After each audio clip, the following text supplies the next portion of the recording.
Well, hello, everybody. Good afternoon, everybody. Today is Sunday, January 3rd, 2021. And this is Life Matters with Michele. I want you to sit back and get ready to talk about it.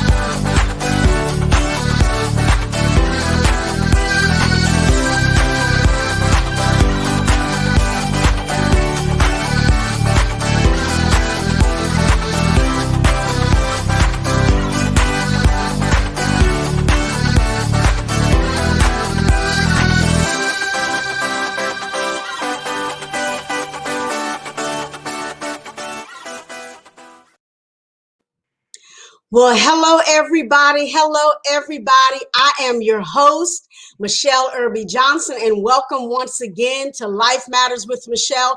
Welcome to 2020, everybody. Excuse me, 2021. Let's push 2020 in the background. Welcome to 2021. You know, Life Matters is a platform that we use to talk about those issues that affect our community. I want to welcome and say hello to my esteemed guest, Mr. Robert Cooper. Say hello to the people. Hello, everyone. Thank you for the opportunity.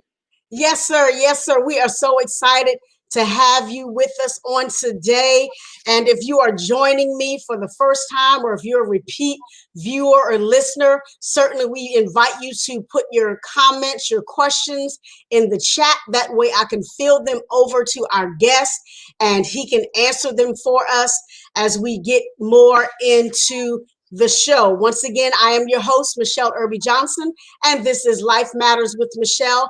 By way of introduction, Robert Cooper is a family engagement specialist. He is a millennial trauma expert, the author of A Young Man's Cry, a community activist, and the founder of Young Men Becoming Men, Inc. in Philadelphia, Pennsylvania. And if you don't mind, I'm going to share a little thing about him. He got married yesterday, y'all. So everybody give a round of applause for him and his beautiful wife, Miss Michele. Praise God for marriage. Marriage is honorable. So we are going to just Amen. hang that right there because we know what the Bible says about marriage. I know this is not a Christian segment, but I'm a pastor and I can say what I want and it's my show. Say hello, Robert. Say hello to everybody out there. Hello, everyone.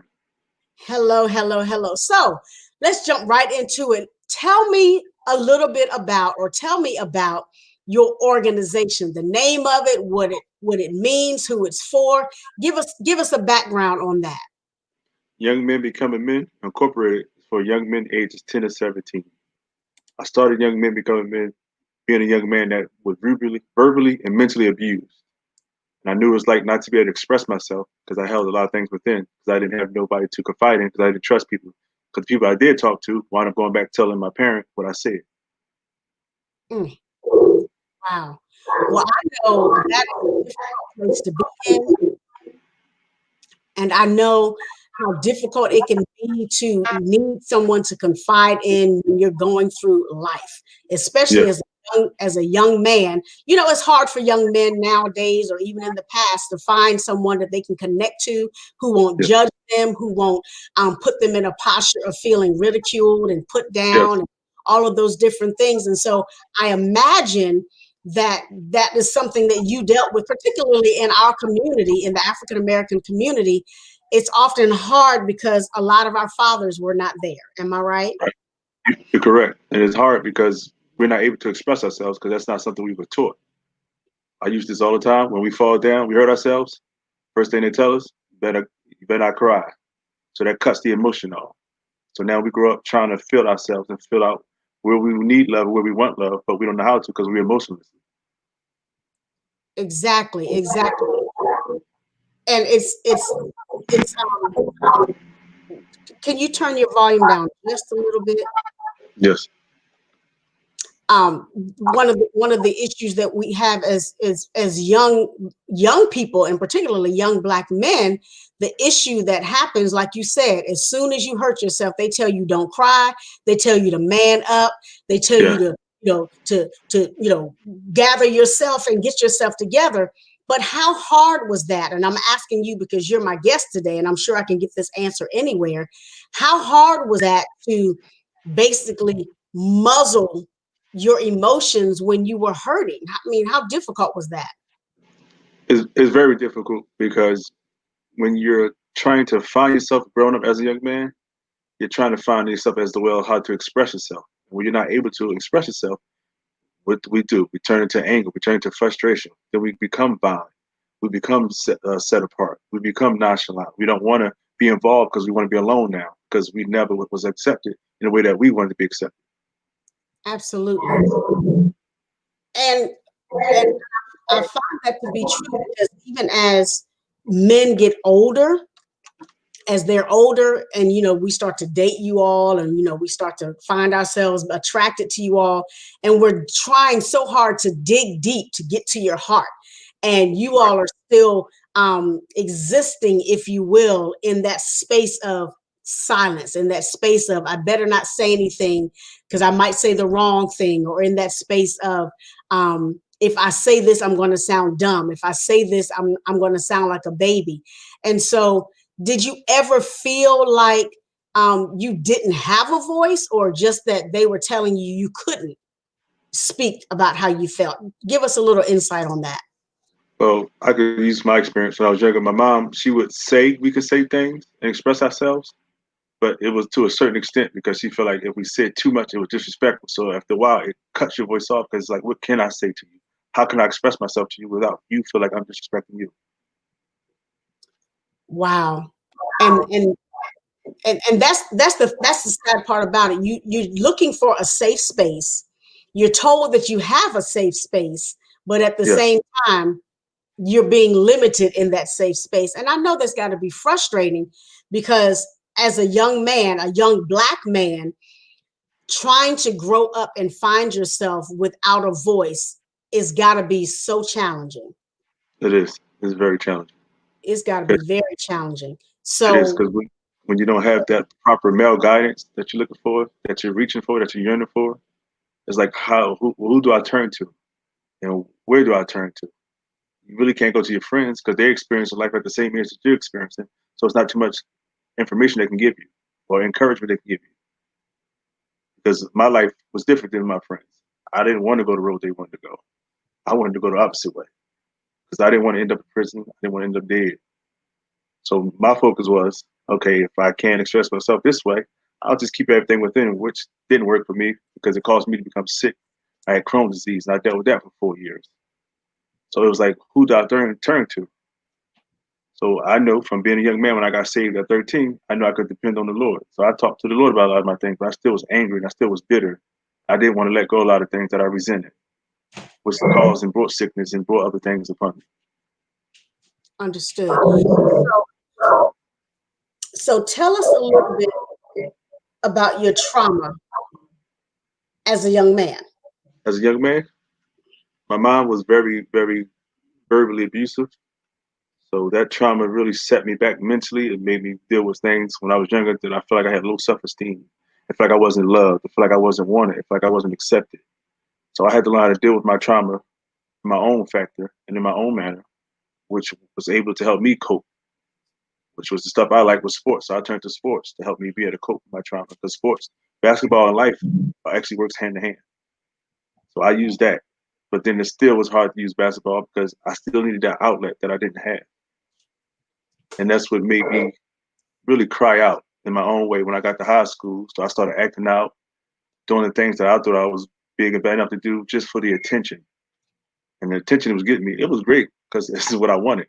But it was making me bad, fail in school, which was also hurting me. Wow. So I'm assuming that you didn't have a father figure in your life, or you were raised by a single mother. My dad was there, but he wasn't there. He was present in the house, but he wasn't present in my life. He wasn't making the impact that I needed as a young man.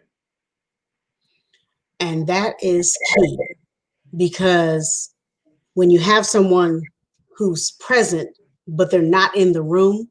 No, let me switch that.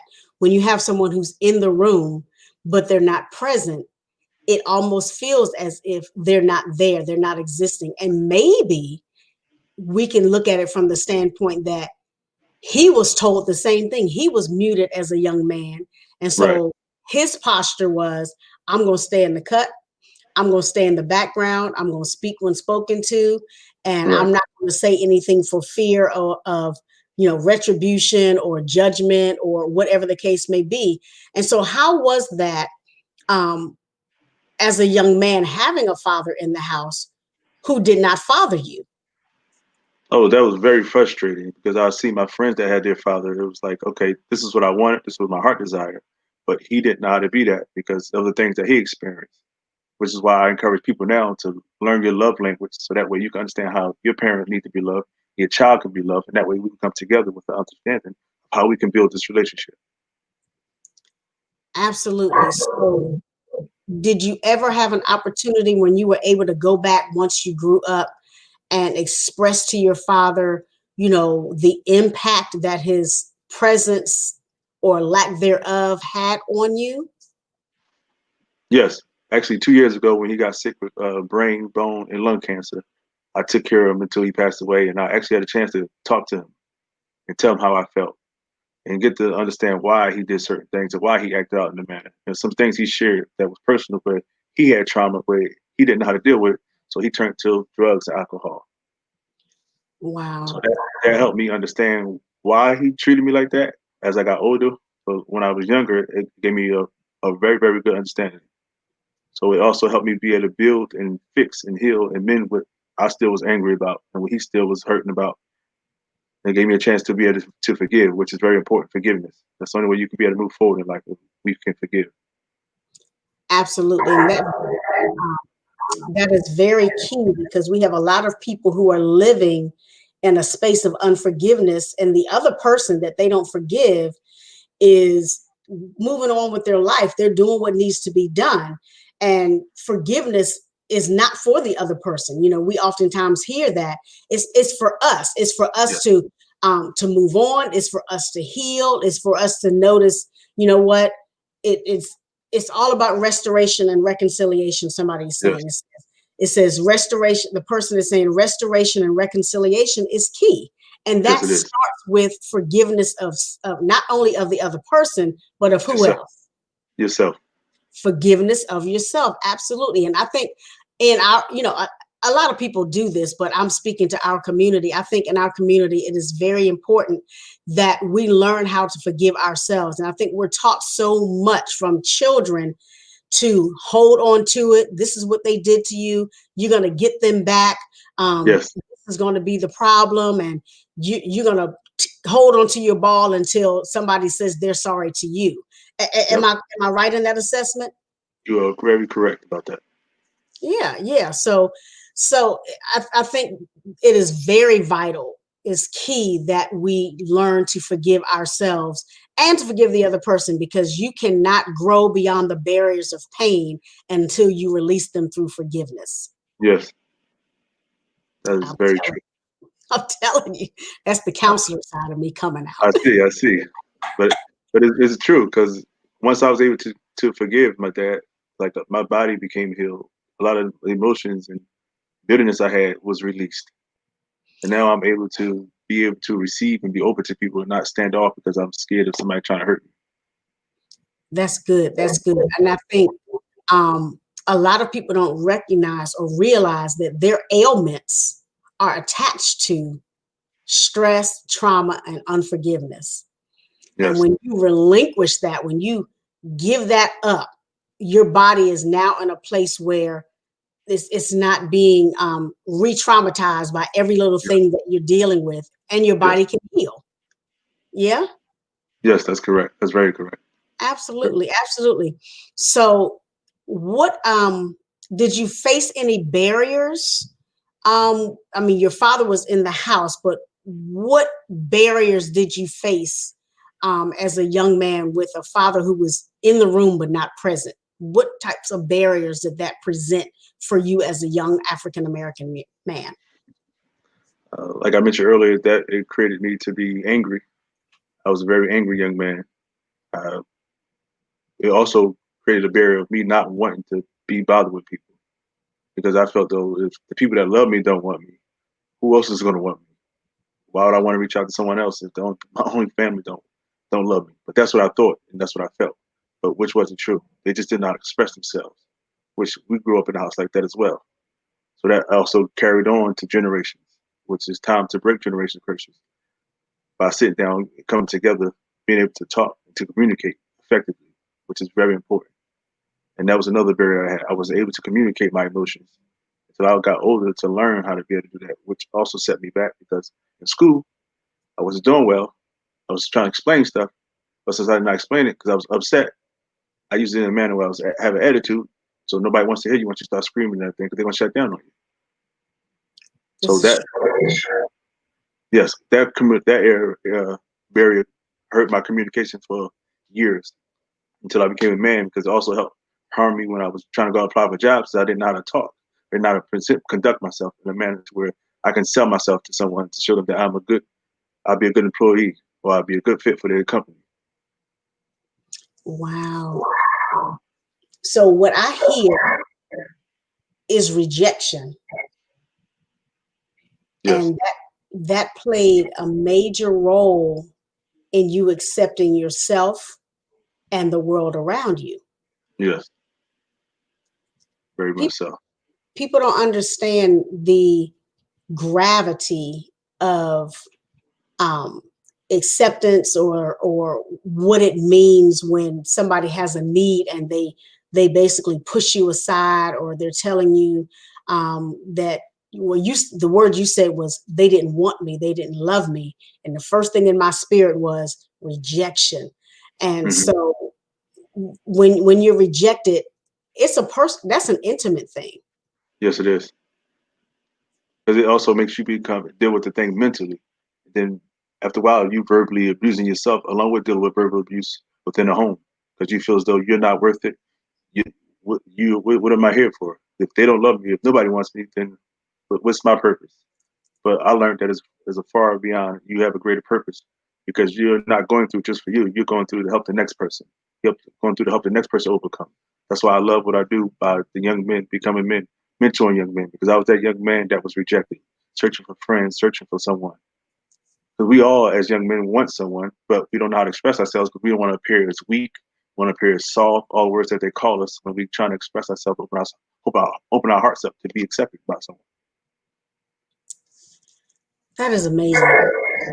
We have a question from our audience that says, what does it look like to pour into young men who have experienced childhood trauma and need mentorship? What does that look like?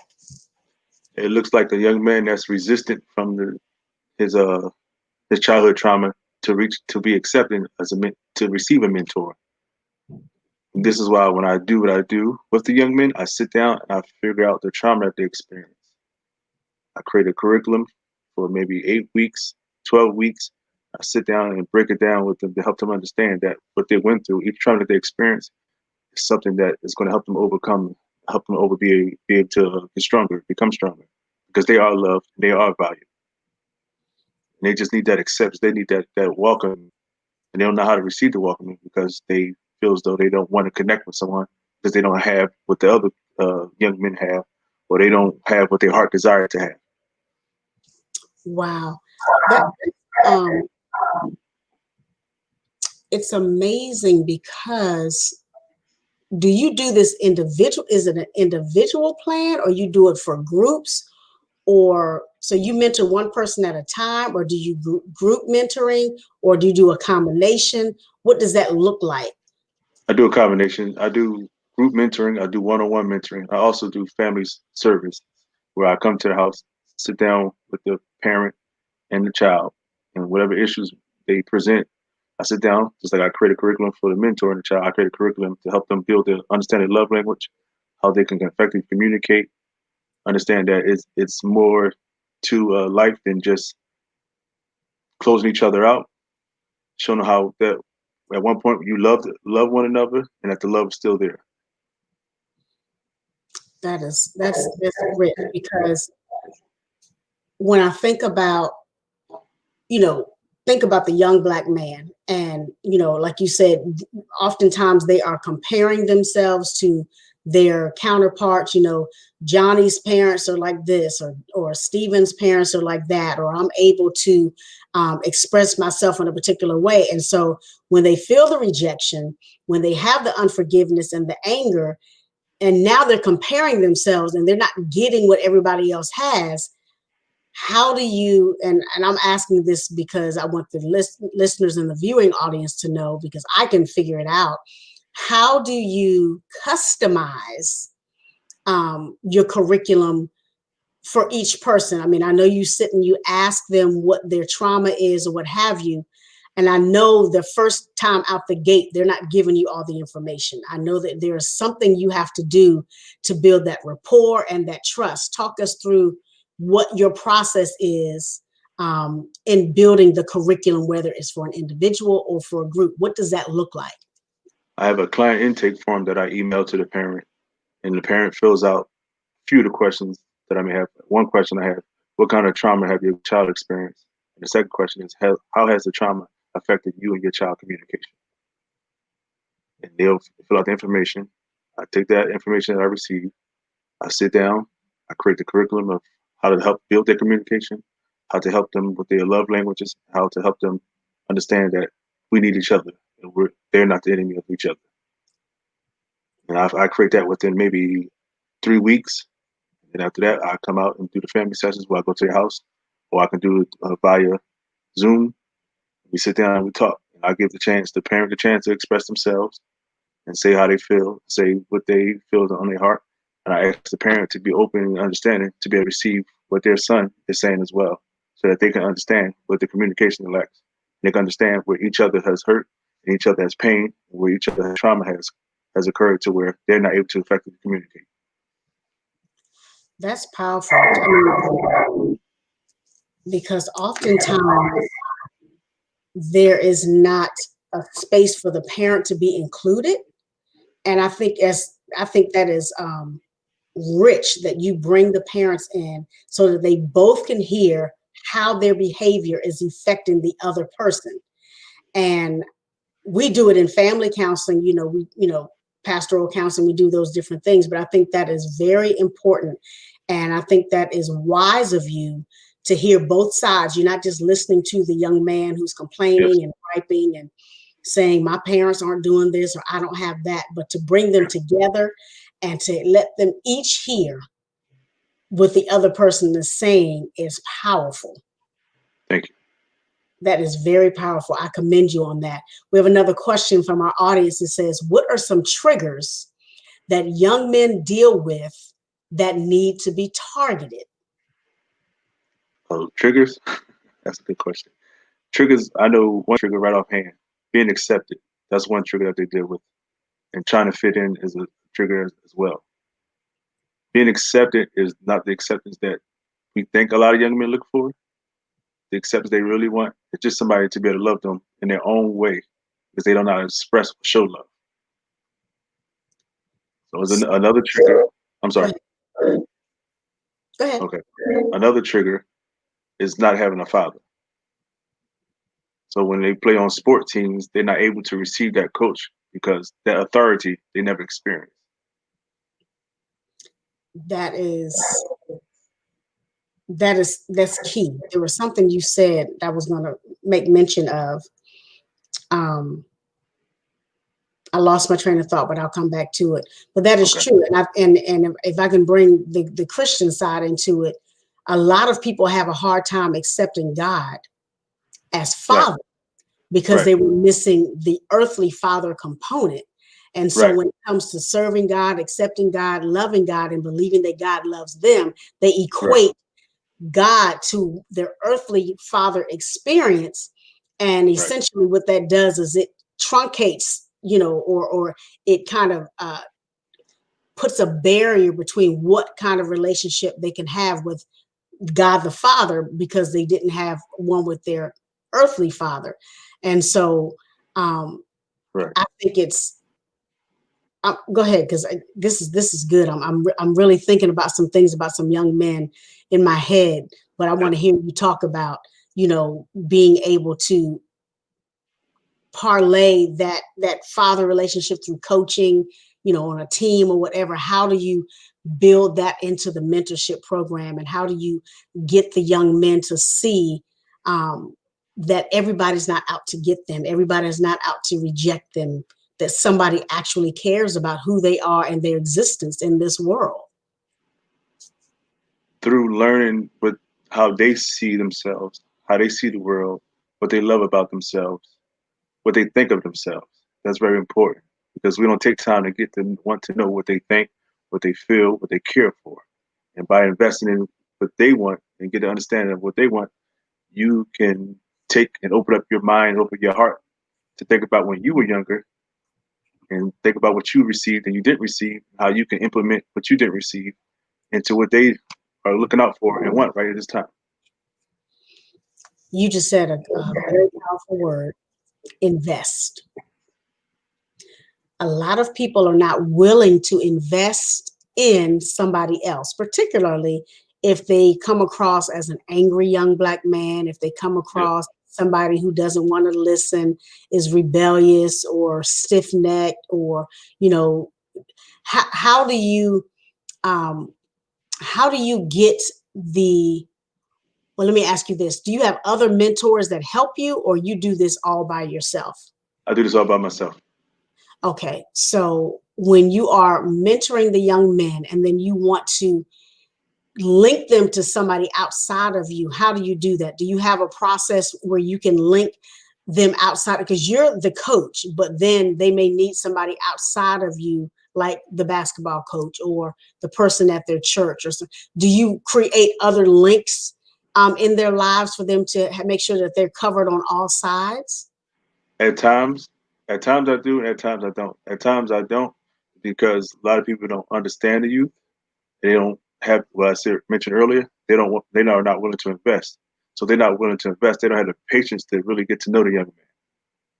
And there's at times that I do is I find out what they invested in, what they may want to start their own business, or they might be just interested in art. I may know a few people that do art, and I can refer them to come out there and let them be able to do their creative side, have them open their mind, have them do something that they love and that they're passionate about, which also gives them a way to express themselves in a manner that they're not able to express themselves. That is wonderful. That's a wonderful outlet. Um, when you can link them to somebody that has an interest of theirs. Like my Yes, son, he's 27 now, but when he was younger, because he was always very, creative, um, he loved to draw and he loved dinosaurs. And so I was raising him by myself, essentially. I mean, I was married and divorced, and then going through life as a single mother, and then relationship, all of that stuff. But he didn't have like a solid um, male okay, figure. And so when he showed an interest in art, I knew a friend who was an artist. When he showed an interest in dinosaurs, I made sure that I had male friend who was into history and stuff like that, and okay, took him to the yes, museum, things like that. So I think that's great, because it's almost like homeschooling. You got to have these extracurricular activities to help to yes, sharpen them. The Bible says iron sharpeneth iron. And yes. so if you give them something that's going to help hone their skills, or help them to see a different way, even through their creative side, I think that is genius. I think that is amazing. Bravo, Robert Cooper. Thank, Bravo. thank you. We have another question from our audience. Says, how effective is mentoring young men, especially young black men in the 21st century, that in the 21st century world that glorifies violence and suicide? Wow, that's a good question. Is it effective? because a lot of kids go through suicide mentally. They go through not wanting to be accepted. They go through not feeling like they're loved. The effectiveness of it is actually investing, actually digging deep. I know it may take a while to dig deep because they're standoffish and they don't want to open up themselves to feel like they're going to be somebody's going to be here for a little while and then they're gone. But it's all about helping them understand through their mentality that the way they think is not where they are and who they are. Wow. When I think about mentoring, and we'll get to that violence and suicide part, the investment is really about investing time and self. Some people Yeah, think I spent 30 minutes with the guy, that should be enough. But if you're not willing to peel back your own layers, if you're not willing to be vulnerable and show who you really are, then that person is not, that young man is not going to see your authenticity. no, And he is not going to readily trust you because it's like, oh, he's just a fake, just like everybody else, right. And they picked that up right? very fast. Yes, they picked that up very fast that you're not being genuine, that you're not being real with them. And then once they sense that, they're not going to be bothered with you. They will definitely let you know right offhand. So would you agree that a lot of these young men turn to gangs and things of that nature because of acceptance, because they now have a family that they can trust in, even if that family is not altogether right or good for them, it's a family nonetheless. Would you agree with that? And I, how do you mentor somebody who's in that space? I strongly agree with you. And how I mentor somebody within that space is ask them what do they want for themselves? Where do they see themselves going? They are two very important questions. They let you know what they think and what they want. And what they think is also what they all actually want. By them thinking, it gives them time to process what they really want or do they want to be accepted just because of. And not something I tell a lot of young men don't want to be accepted just because of. They want to be a part of something because they want to feel a part of it. And being a part for them is key. This is why they search and turn to violence and gangs and do flash mobs because they feel a part. That's that adrenaline they're looking for, that excitement they're looking for, because they're not receiving that excitement through whatever figure, whatever desire that they have within. And then when they get involved, um, like say they have to, what's it called? Initiation. And if they do a good job, it makes them feel like, you know, they need me, or I did this, or, it's in their own strength rather than somebody loving them and accepting them for the Right. person. They're appreciating the fact that they're being loved and accepted for passing the initiation. Does, Yeah, does, did that make sense? Did that that make makes sense? sense. Yes, It's really sad that our young black men feel the need to prove themselves, even in a dangerous way, so that they can be loved and accepted. right. And that also goes by what society pumps into our neighborhood. Society pumps in the violence. Society pumps in the rap music. Society pumps in the sexual expert stuff. So now that's what they go and see, and they want to desire, and they have a feel for, okay, this is what I want. This is the lifestyle I want. Not knowing what's on the other side of that lifestyle, not knowing that they have much greater, far beyond potential than what they see themselves as and what they see on TV. So um, they can't see themselves because they're trying to look at themselves through somebody else's eyes. So Correct. they're living vicariously through their gangs, through their music, through sex and multiple girlfriends and all of that. And so what I see when they do that is that they're basically burying the real self under all of this pretense. Yes, because you, in a way, being a man, when you able to, mentioned sex earlier. Talk about after a while you get old enough to where you want to sleep with a numerous of women. So after a while you feel like, okay, I've done this and I can put this under my belt. I was able to do this and I was add that under my belt. But not knowing you're losing ourselves, we're losing our soul because we're giving ourselves and we're not receiving anything in return. Absolutely. When I used to well, I still mentor young ladies, but not as much as I used to. When I used to tell them, I said, you're spreading yourself all over the country. Mm. And I'm putting it in a nice way. I said, you've slept with 10 people in the 11th grade and 14 people when you were in the 10th grade and 20 people. I said, you've had 60 partners and now you are spread all over the country, all over the state, all over the region. And what do you have left? People have taken from you, Yes. but they've not deposited anything. And so as a young man, and I'm not asking your personal business, just give us some type of context. As a young man, when you do that, when you give yourself away like that, how does that um, affect your mindset as a man when you grow up, and how does it affect your view on self and how you connect with women, how you connect with other people? As a young man, it was exciting because I was able to go out with this person. I was able to go out with that person. I was able to go out be with this person. So mentally, I was immature because I was trying to fulfill a need because I didn't have something when I was younger that I wanted. So I was trying to replace that with that. But as a man, as I go back to see myself now, as the Bible says, I should have put away childish things and thinking. I see myself as that was very immature. That was very, what's the word I'm looking for? Very self-lacking, self-awareness of myself because I wanted to fulfill something that was missing when I should have turned to my Heavenly Father, which was there for me the whole time. Well, speaking of that, we have a question from our audience that says, do you encourage young men to seek God the Father and not rappers who are bad influences who will lead them astray in the world or worse in hell? I say I don't encourage them to seek Jesus because we all have different beliefs. So I encourage them to seek a higher belief than themselves because they can get a belief to where it helps them be able to humble themselves and show them that it's not all about them.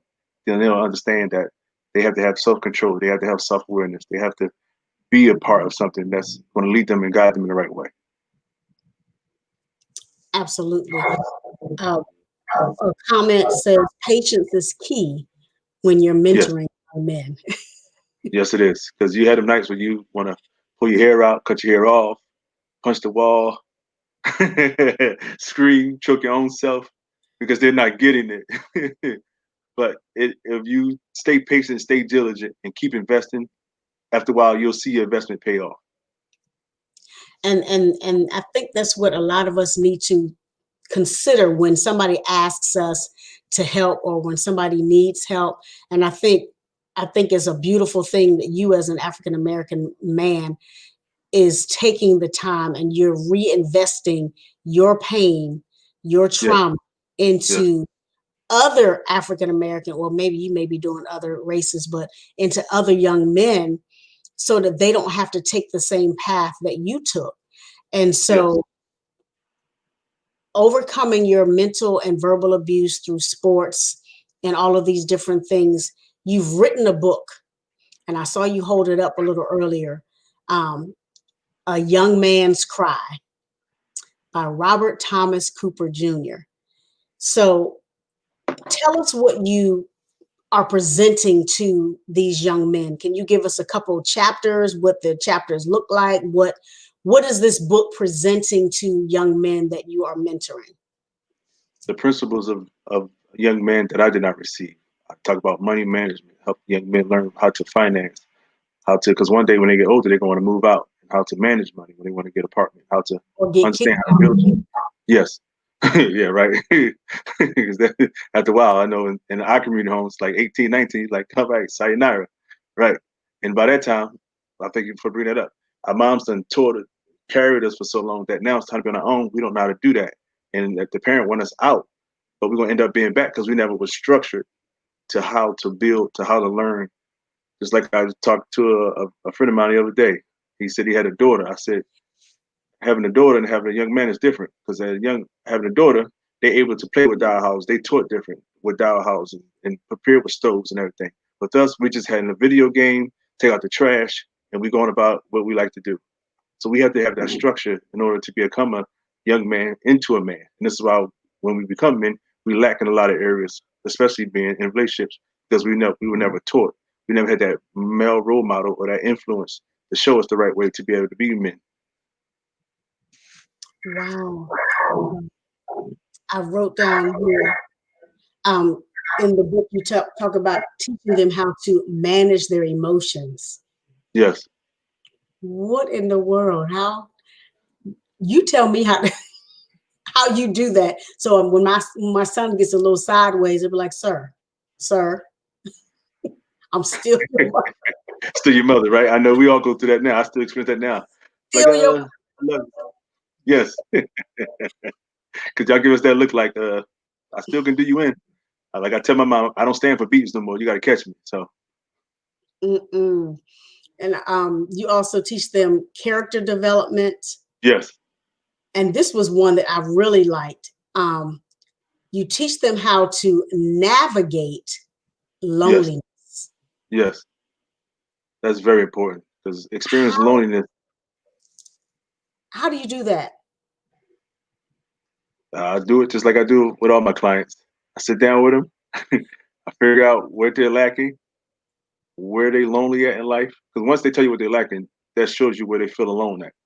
And once they show you where they feel alone at, I dig deep and I dive right in. And I want to help them understand that you're not alone. There's people out there. You just have to be open. Just because one person hurt you, or you have the fear of being able to open yourself, it's everybody's not the same. This is true. Gotta customize that care. Once again, ladies and gentlemen, we are talking with my very special guest, Mr. Robert T. Cooper Jr. And if you want to reach out to him, you can visit his website at www.youngmenbecomingmen.org. You can email him at youngmenbecomingmen@yahoo.com. Certainly reach out to him on Instagram at Robert Thomas Cooper Jr. Put all of those words together and you can reach out to him. And he has a book, everybody, young man's cry. I certainly want you all, my guests, to go out and to purchase this book, especially if you are raising a young man between the ages of, what did you say, 10 to 17. 10 to 17. I might need you to take that up to 25. I could do that for a small fee. Take the go to the boys up into 25. But seriously, ladies and gentlemen, I want you to go out here and support this young man who is based out of his own life experience, his own trauma, is turning it around, and he is speaking into the lives of young men. He is pouring into the lives of young men, helping them to become the men they're supposed to be. Please go out to Young Men Becoming Men .org or his Instagram, Robert Thomas Cooper Jr., to purchase this book. How much is the book, Robert? $23. $23. It's Yes. an investment. It's going to give you some insight on how to mentor how to deal with the young men in your life. And I commend you again, Robert, for Thank you. just being the echo of God's heart in the earth for young men, because there are a lot of men who don't want to talk to young men because they see themselves Yes. in the person who needs them, and because they never got help, they don't know how to help. Yes. That's very true. Wow. That's very true. They can't give what they never received, right? Amen. That's very true. And there was something you said at the top of the show, that we go through things so that we can help other people. Yes. And that's what our testimony is all about. So Yes. give us a final piece of advice on your organization, or if you're taking any new clients, what that process looks like. Give us the lay of the land in these last few moments of our show. First, I would like to thank you for the opportunity again. You're I'm welcome. always taking on new clients. I'm always open to new clients. On IG, you can reach out to me at Robert Thomas Cooper Jr. Click the link. I'll help you if you have a book in your heart that you desire to write. I can also help you write your book. Also, I can coach you in your business and your life. I just want to be a willing vessel to be able to help our people. That is awesome. That is awesome. I am so excited again for having you here on the show, Robert. It has been such a blessing. And even though some of us know these things, I think it when it comes from the heart of a person who's been there, when it comes from your traumatic experience, because our experiences help us to grow and stretch, and then we're Yes, able to actually utilize those as a testimony and as a means of getting people to see that you're talking to a real person who went through the same thing that you went through, and that I'm yes, not just talking from book knowledge, I'm right, talking from life experience. yes. And so I'm grateful for you opening up your heart and Thank you. recognizing the fact that had you not gone through what you went through, good, bad, indifferent, there would be a lot more young men who would be struggling through life trying to navigate the ins, the outs, the ups, the downs, and my prayer for you is that God would expand you so much in 2021. I, Thank you. I, I I received just that. feel that He would expand you in 2021 to the extent that you're able to, come up with um, curriculum for parents to help them with some of those things, how to teach your children about money management, how to teach them to be responsible. Because you're right, when I was growing up, I don't know how old you are, but in about 2.5 weeks, I'm going to be the legal speed limit. I got you. Will be the legal speed limit. And when we were growing up, you were 18 and out, whether that meant college, whether it meant military, whether it meant you went out and got yourself an apartment and a roommate. So Yes, nowadays, that's not something that we teach our children, how to stand on their own. So we don't teach them as they're growing up through elementary school, middle school, and high school how to stand up. So my prayer for you is that the Lord will give you something that you can have a program where you um, do facilitations or workshops for parents, yes, um, so that they can start sooner than later to raise these young men to become men. yes. I just feel that so strongly that I think that's something that you need to expand. Okay. Yes, do the children, but like Yeah, the counselor, like they say, you can't counsel somebody who's in trauma or someone who's in an abused family dynamic if you don't do something with the person who's abusing them. They're going to yes. keep going to the same pot of hot water and getting burned. So you have to treat both sides of the pain. So that's my prayer for you. Thank you, because that's what I had set up for next Saturday. I had a mother and son breakfast, but due to the pandemic and being able to have a lot of people in the building, I had to cancel it. But Wait a that's what I'm minute. currently. Mm-mm. Let the Lord listen to what God is saying. You don't have to cancel it. Do it on Zoom. My husband and I, we do a virtual day night. We have dining, dancing, and dialogue, but it's all through Zoom. So you can still have them in the room Yes, virtually. They can have their own meal in front of them that they prepare or understood. that they purchase or whatever. And then you still do the dialogue. You don't have to cancel it. You reschedule it now, but you I don't have will. to cancel it. Make it Thank a you. virtual event and have Yes, them come in, register by Zoom. You can have yes. 50 families or whatever, and you talk to them while they're eating their breakfast in their own space. That sounds Mm. great. I would definitely do that. I appreciate that. And I want to hear about it. I want to hear what the report out is, how what the turnout was, the outcome was, and what the stats are, how many people signed up, how many people were blessed. Because I Yes, just believe that we have to help one another, and I yes. think you have done a great job up to this point, but I believe God is expanding you and He's Thank you. giving you something more that you need to do because your arms have to go a little bit Yes, further so that you can get um because sometimes the parent is the issue. So if yes. you're dealing with the child and not dealing with the parent, Understood. Yes, that's true. That's true. Because he's still going back to the same situation. going back Yes, to the same situation. So very true. oh my God, this has been wonderful. Thank you so much. This Thank has you. been an amazing experience. Thank you for being my first guest of um, 2021. I'm Mr. honored. Robert Cooper has opened us up in 2021, our first segment in season two. This is season two. And I just want to thank you so much for joining me on today. It has been such an enlightening experience, I'm sure, for our guests. Those of you who are watching, you can watch the replay on my YouTube channel, Life Matters with Michele TV Official. That's Life Matters with Michele TV Official. Don't forget to like and share and subscribe. You can watch season one, which is up there, 22 episodes. And this is the first episode in 2021. And then you can also listen to it on Fridays at 4 o'clock on sensationalsoundsradio.net. So I'm just all over the place. You can find Life Matters with Michele all over the place because we want to make sure people know that what we're talking about matters to them. And again, I want to thank each and every one of you for tuning in. Thank you, Mr. Robert Cooper. Thank you Thank you. for lending your expertise. I love the fact that you are, what did you say? You said you are a family engagement specialist. That is so key because family doesn't look the way it looked when I was Not coming up. at all. It just doesn't Yes. look the same. And No. so I commend you for your work. I'm Thank you. thanking God for the expansion of it. Thank you. I just believe it's going to be so much greater.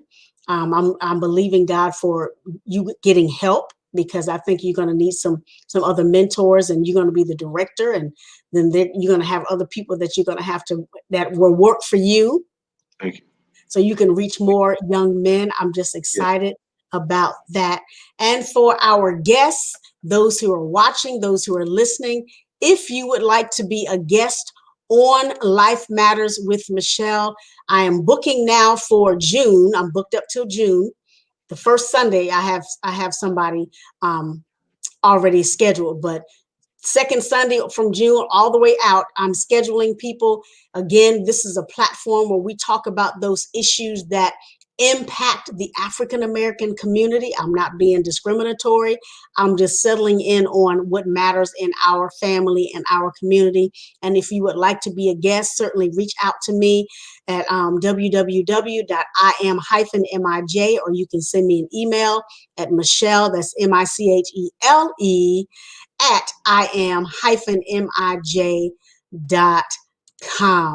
Oh, thank you again, Robert. And You. again, I love your heart. You have such a humble heart, a humble spirit. And I pray that the guys that you mentor will catch that. There's a thing that we say oftentimes in ministry. Some things are taught and some things are caught. And I just pray that these young men catch your heart Yes. like Elisha caught Elijah's mantle. I pray that they catch your heartbeat and that they Thank become the men that you are mentoring them to be. Well, you. everybody, thank you so much for tuning in to Life Matters with Michele. You know, this is the platform where we jump in feet first and we talk about those issues that matter in our community. Thank you again for tuning in, and we will see you again next time. Have a blessed day.